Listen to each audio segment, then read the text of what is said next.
Hi everyone, this is Brandy with Exploring Expressions, and I'm back again today with another truly interesting person.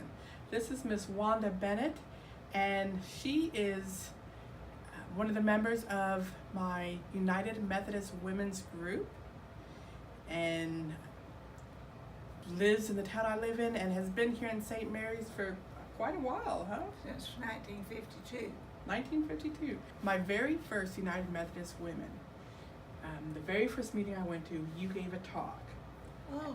And your presentation that day is actually what led me to join the United Methodist Women.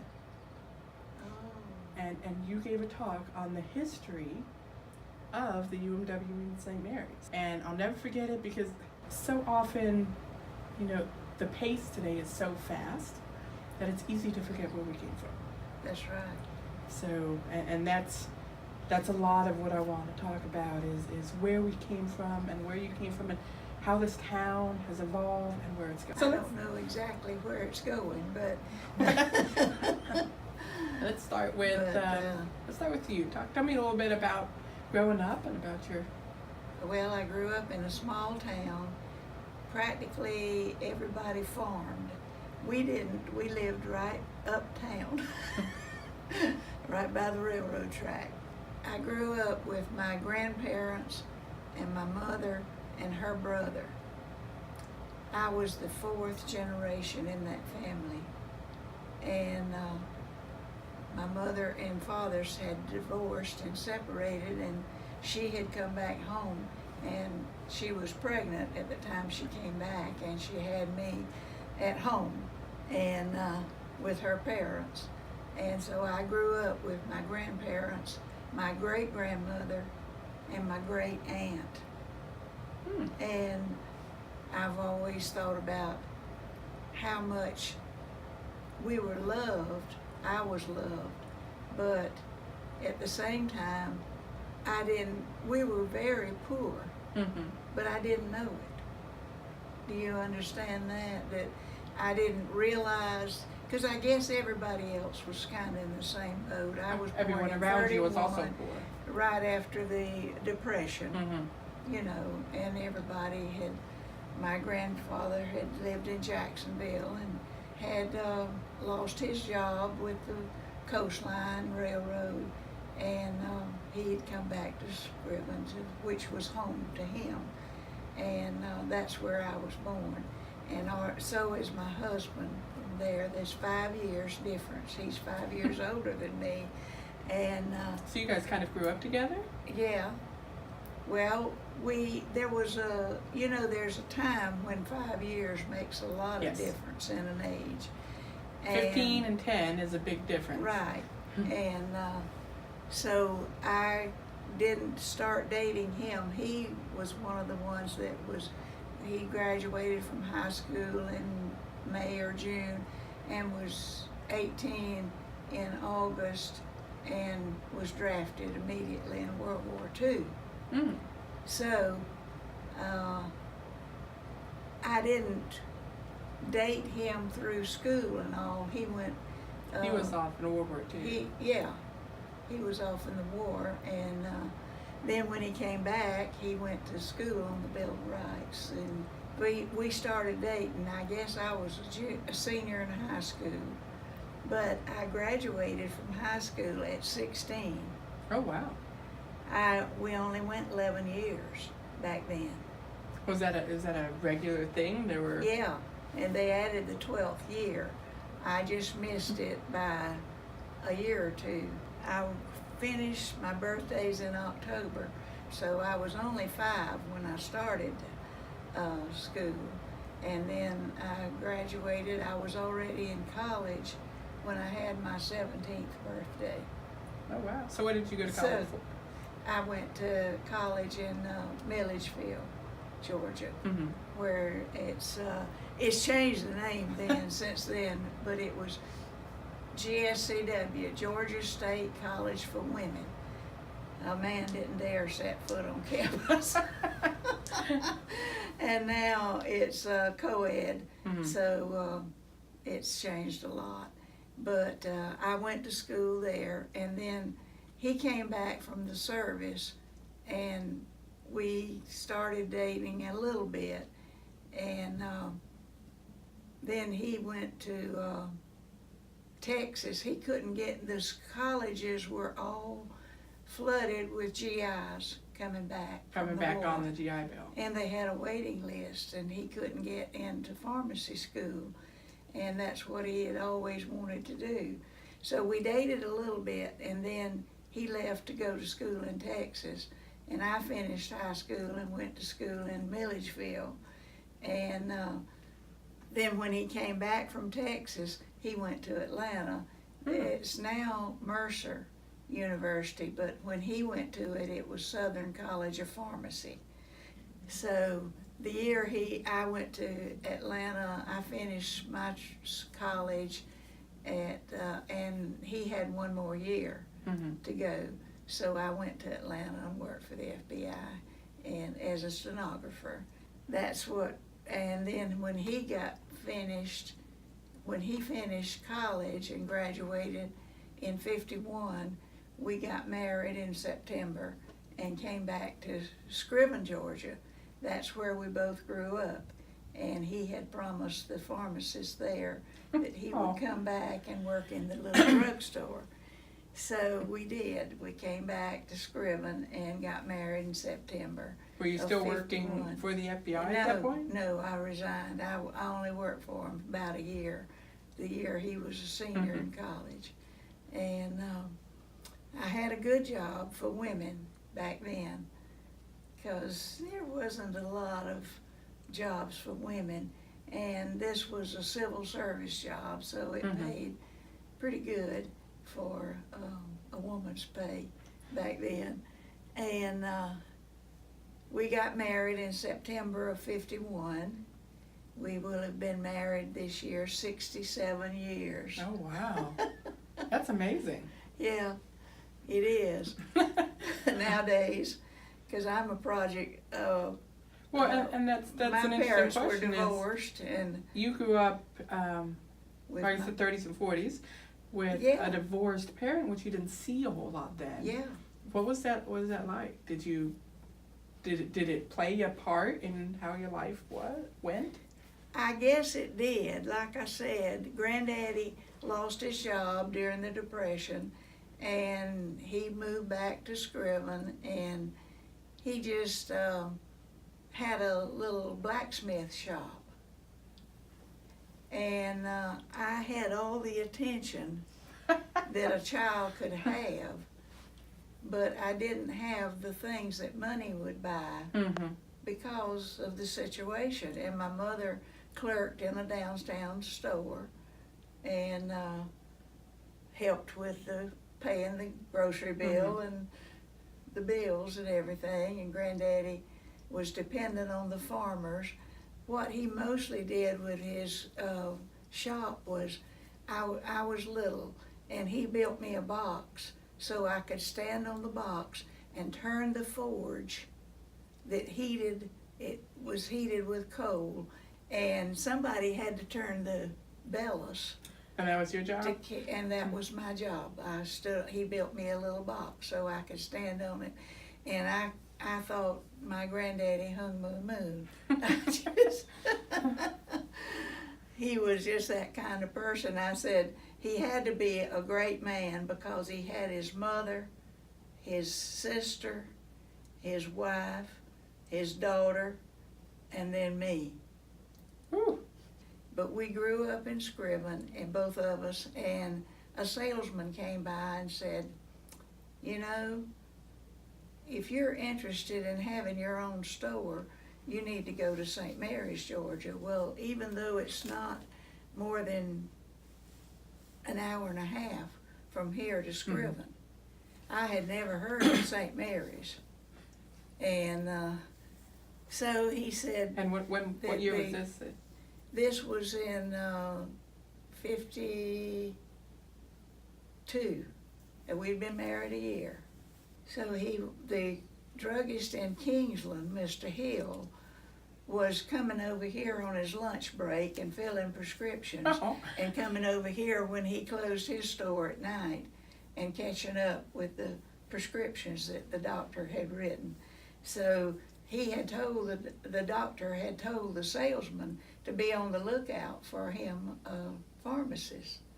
But when we came to St. Mary's, we came down one Sunday to check it out and find out where St. Mary's actually was. And as we crossed the railroad down, coming into St. Mary's, the downtown area, I said, I'm not living in this place. No way. And it just so happened that I stayed in the car while he went in and talked to the young doctor. And he was just about a year or two older than my husband. And he was right out of out of medical school when he came here. And and now you've been here 66 years? Yeah, that's right. So the streets were paved, the main street was paved, and one or two streets on either side, like Reddy Street that runs by the church, was paved, and maybe there was one more paved street over there. This place, my father-in-law, who lived with us at the time, went hunting in here, where our house is right now. This was hunting land. It was just woods, just absolute woods, no streets, no nothing. And we started out in the attic of the house. It's an old house, it's 2 stories, and then it had a big attic in it. And we moved in the attic. The doctor's offices was downstairs. The mill brought him here, Gilman Paper Company. In other words, we moved from a small farm town to a small mill town. To a small mill town. And everybody worked for the mill, just about. We were the only druggist here, and he was the only doctor. And, you know, we had one elementary school professor. The high school was in Woodbine, and the county seat. And we had one lawyer, one of everything, you know. And so. And they needed one pharmacist. Yeah, so you guys one pharmacist. And there was no pharmacy in Woodbine at the time, just the other one in Kingsland, the Hills Pharmacy in Kingsland. So we kind of grew up here. I was not dry behind the ears yet, as they say.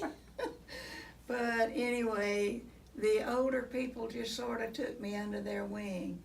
And the doctor, as I said, he was a good bit older than Artis, and his wife was older than he was, so I owe a lot of what I am today to her, and Doc Barker, and she just taught me how to cook. Oh, you didn't? I didn't know how to cook, or very, very few things I knew how to cook. Really? Even with growing up in a household of women? Well, they did it themselves. They didn't prepare me.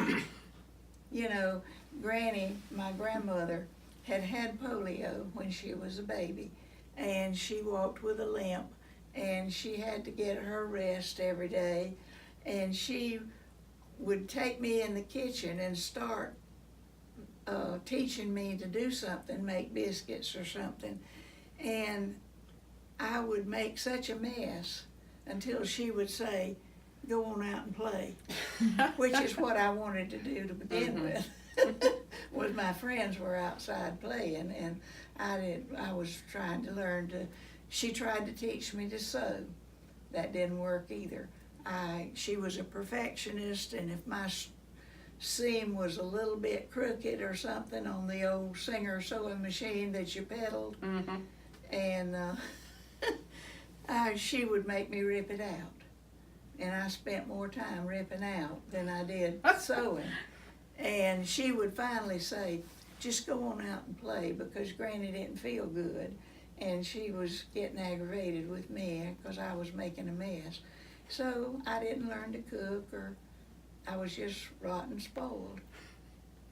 That's all there was to it. But now you're a new young wife in a Yeah, strange town, and you have to learn all these things. right. So we've been married a year, and I would call Granny on the phone in Scriven. She was still living then. And I would call her and I'd say, how do you cook rice? For an example. And she'd say, well, you put a dab of this and a dab of that. And she didn't measure anything. She didn't have a cookbook. Her mother had taught her to cook, and she cooked, and she couldn't understand why I wanted to know what is a dab of salt. You know, is that a fourth of a teaspoonful? And she would get aggravated with me. She'd say, I don't know how much it is. It's just a dab. And so I was still trying to learn to cook when I got to St. Mary's. But anyway, we finally hired us, we called them colored women back then. And now they're African Americans. Is that right? Am I saying it right now? African Americans. But they were colored people back then, and we finally hired for $2 a day. That's not very much. Came. No, it's not. But my husband was only paying himself $100 a week because we were letting the drugstore build up to where we could let it pay for itself. Mm-hmm. We had $500 a month payments to make on the drugstore. So anyhow, this town they had no water tank, no water system. The houses were piped in to artesian wells, and it was sulfur water, and I could not Smells so bad. drink it. It smelled terrible. And my mother, when they would come to see us on Sunday or something, she would bring me, I would save the gallon jugs that the Coca-Cola syrup came in for the soda fountain. I would wash those as they became empty, and I would give them to her. And she could bring you water? She would bring me water. She said she never had a problem knowing what to take Wanda when she went to St. Mary's was water.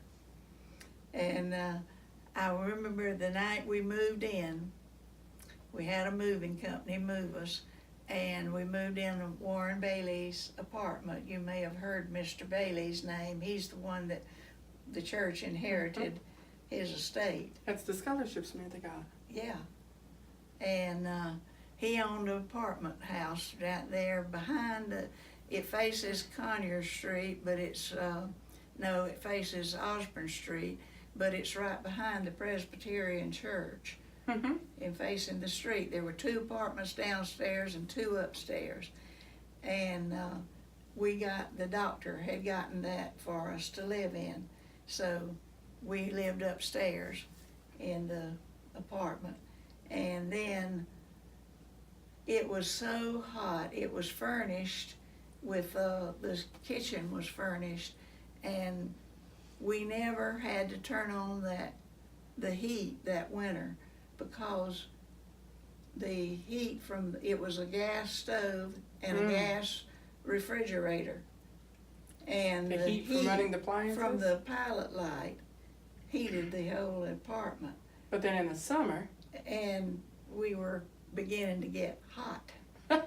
And so we bought this little house on Margaret Street, which is about a street over from here, and moved in there. It was a 4-room house, 2 bedrooms, a bathroom, and a little hallway, a kitchen, and a living room. That was it. We had 3 children while we lived in that little box. Ooh. So we kept adding a bedroom. And somebody said they could tell when I was pregnant because they knew that there was big construction going on our house. We kept adding a bedroom. But then in '60, we lived there for almost 10 years. And in '61, we built this house. And We've been lived here here ever since.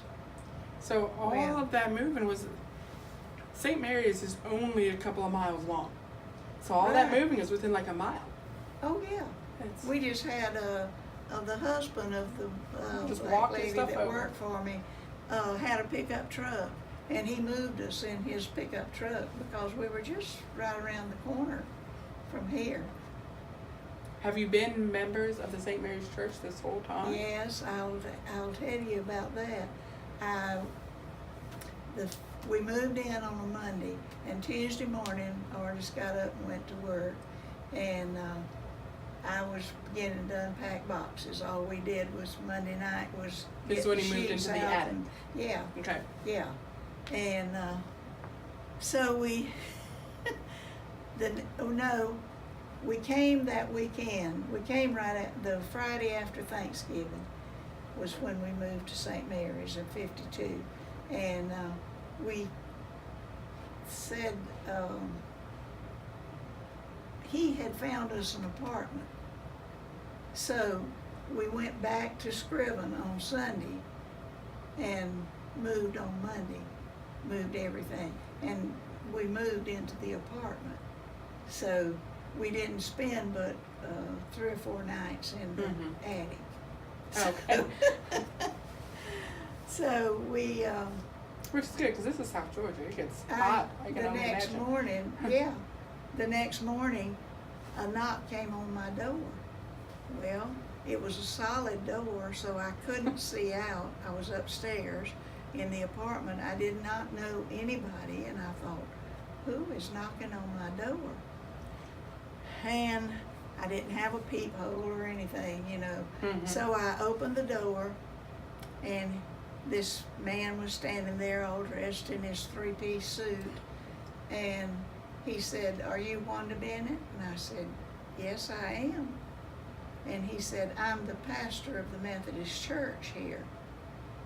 And I Really? had made up my mind because I started playing for the church in Scriven when I was in high school. I was the pianist, the only person. It was me or a cappella. So, so I started playing, and I had been to church every Sunday. That's when we had church morning and night. And I couldn't go to the beach or go anywhere on Sunday because I had to play for church on Sunday night. And I thought, well, I moved to St. Mary's. I'm just not going to get tied down with the church. And I said, "How did you know that I was here?" And he said, "Your pastor wrote to me and told me to look out for you." And he said, he also told me that you played the piano. And I started playing for church here. Just that quick. That quick.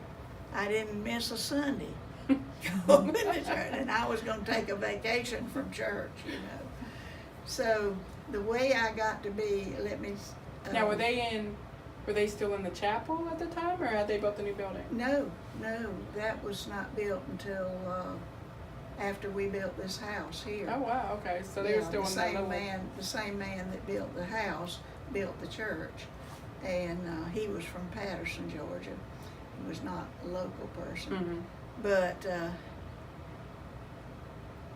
what I was going to tell you is the way I became treasurer. I had no idea of the church that it was going to be 41 years that I was going to be treasurer. You were treasurer of the whole church itself? Yeah. Okay. Yeah. Wow. I just gave it up the end of 1915. I had last year off, and I have this year off. 2015? Yeah, the end of the year. And I didn't know that I was going to have that job for 41 years. That was in 1975. So I was still in my 20s. And the pastor came, he was a unique individual. I don't know how to describe him, but he rode a motorcycle, and he shaved his head. He wore a clerical collar, and he had them in all colors, and he wore his socks to match his collar. Shocking pink and tropical orange and, you know, whatever color he might have on that day. And he came charging down to the drugstore, and he said, he walked in, I was in the office paying bills, and he said, he laid a checkbook down on the counter. He says, I want you to be treasurer of the church. It seems that the treasurer worked at the mill, as everybody else did but us, and he said he got an offer at another mill making more money, so he told him, he went by and left the checkbook with him. He was the treasurer, and he said, I'm leaving town in 2 weeks. I've given my notice, and I'll be leaving in 2 weeks, and I've got to give this up.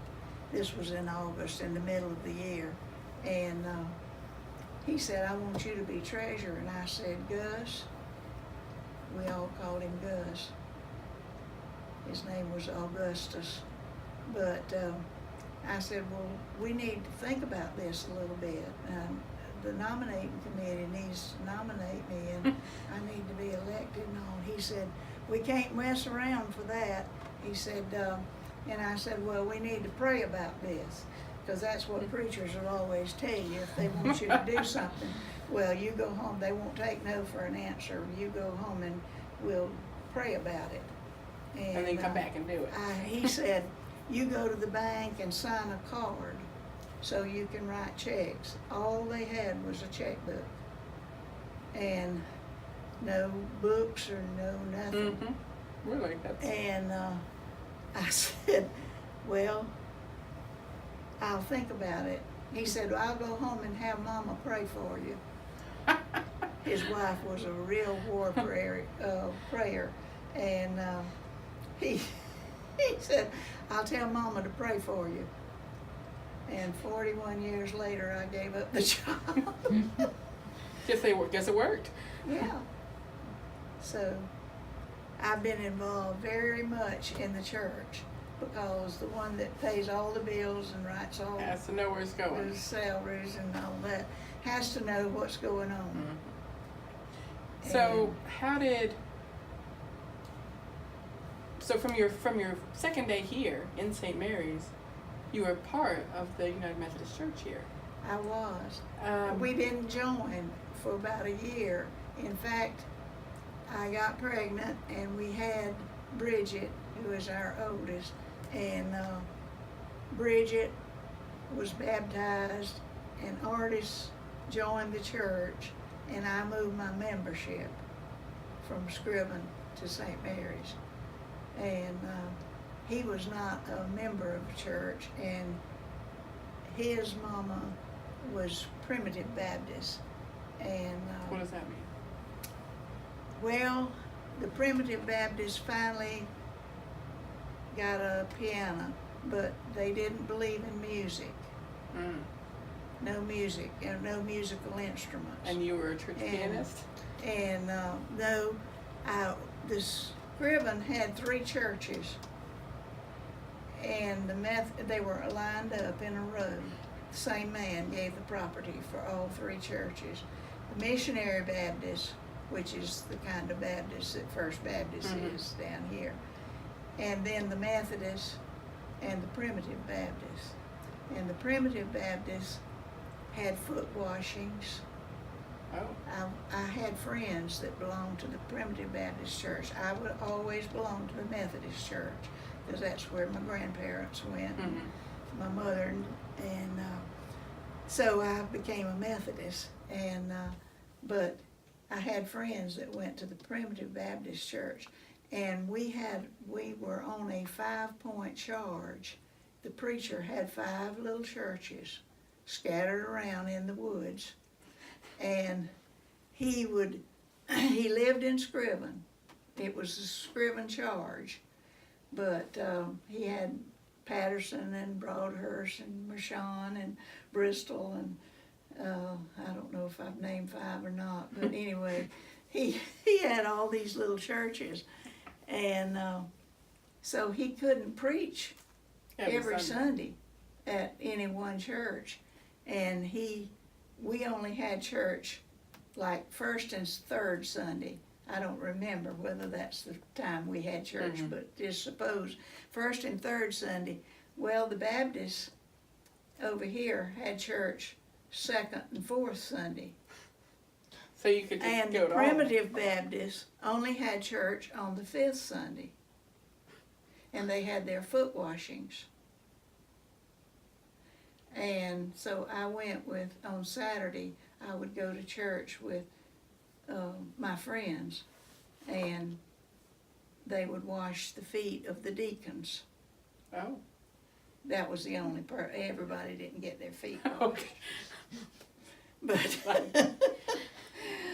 But I grew up as going to the Baptist church. We just got up on Sunday morning and we went to church wherever they were having church at the 3 churches. That's really interesting. And so when I came to St. Mary's, I was dumbfounded at the number of churches we had here. We have a lot more now than we had then, but and the fact that there are 2 United Methodist churches, like a mile from each other. Right. Because there's Trinity, there's the one, St. Mary's United Methodist Church, and then just down the road is the Trinity United Methodist Church. And St. Mary's Methodist Church and Greater Trinity, and there was the First Baptist Church and the Presbyterian Church and the Catholic Church. They had church, you know where the Catholic Church is downtown? The old church? Well, they were using that church. That was their church.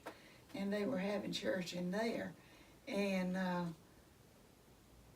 I didn't even know what a Catholic was.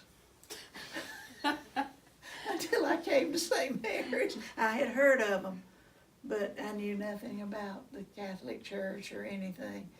And I knew the Baptists and I knew the Methodists because that's where I grew up. We were members of the Methodist Church, but we went to the Baptist Church on the Sundays we didn't have church. And then you got here and there are all sorts of churches. Yeah, and they had just started. Kingsland and St. Mary's had been on a charge. In other words, the same preacher preached in Kingsland and preached in St. Mary's until a year before we came to St. Mary's. So it was new having church every Sunday. And it was just the chapel, and they had an old 2-story wooden building that sat in the parking lot. We now use it for a parking lot. It's in front of Bailey Hall. And there was... The grass area right there? Yeah, the grassed area had an old 2-story wooden building that looked very much like the church itself, built out of the same material.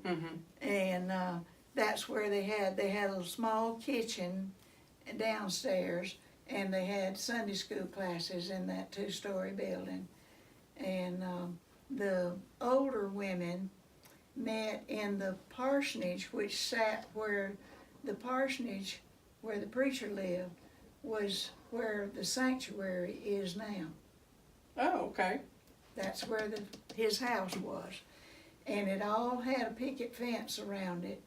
So the cows and hogs, they had just passed an ordinance saying that you had to pen your cows and hogs up, and they weren't allowed to roam the streets. That's why the old houses here have picket fences around them. Is to keep their cows and hogs in? To keep the cows and hogs from coming in their yard. And of course, same thing in Scriven. They had just gotten them off the streets too. I was scared to death to walk to school. My granddaddy usually came and took me in the morning and picked me up in the afternoon, even though it wasn't that far from the school to the house. But cows and hogs were on the street, and I was afraid of them. Afraid of the cows.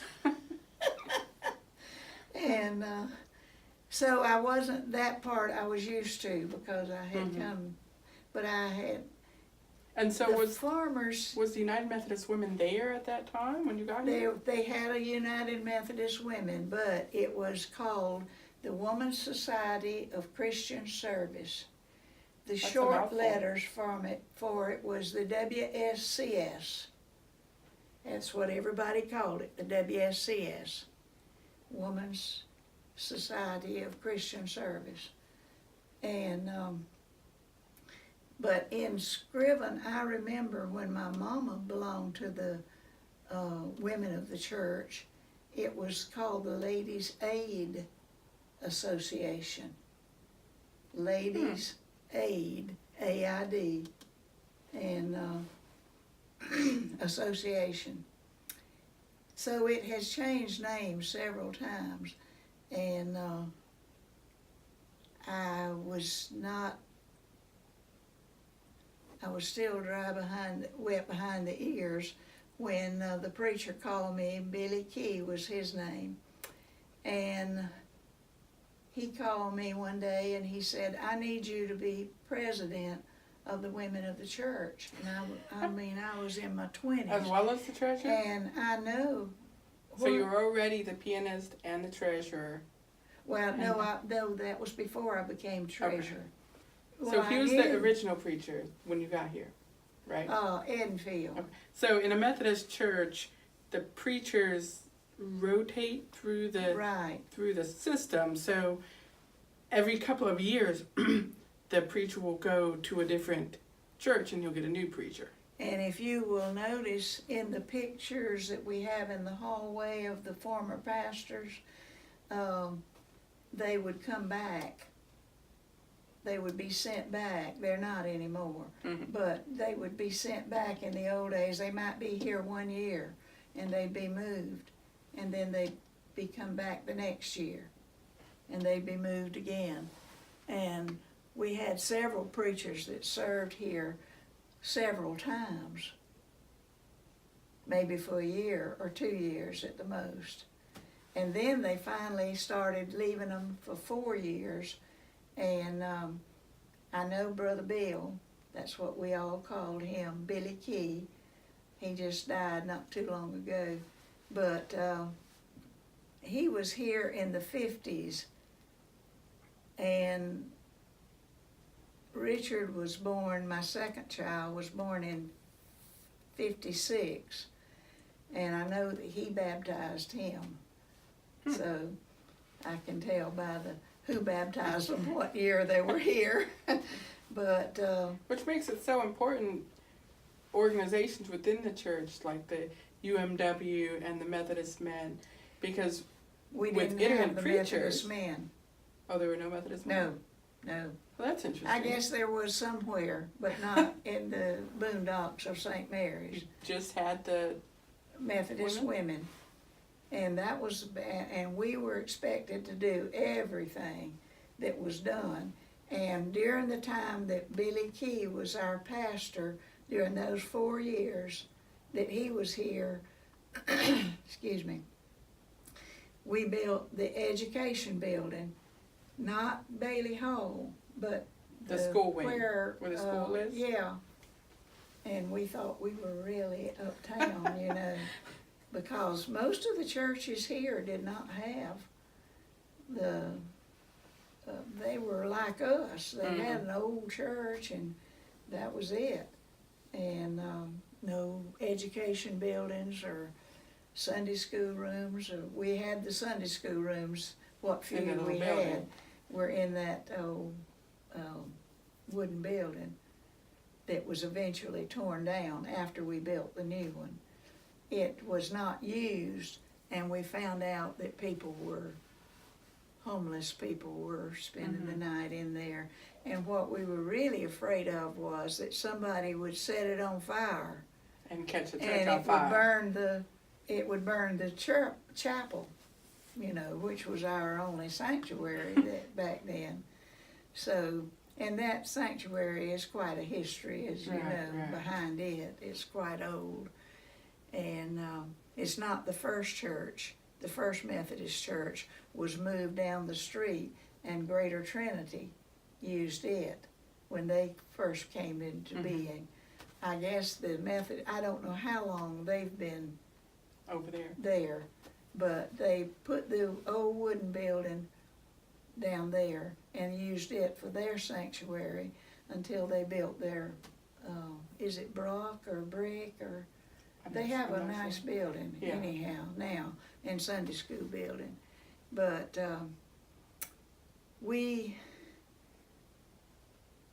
Brother Bill asked me if I would be president of the Methodist Women, and back then we had revivals every spring and every fall. We had a week. I mean, it went through Saturday and Sunday, started on Sunday and went through Sunday. And we had these revivals. And he had asked his brother, Jack Key, who was a Methodist preacher too, to come and lead a revival. And he called me that day and he said, I want you to be president of the WSCS.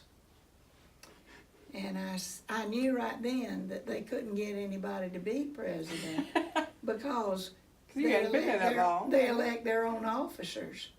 And see, they couldn't get anybody to take it. And so they had called the preacher and told him he'd have to find somebody.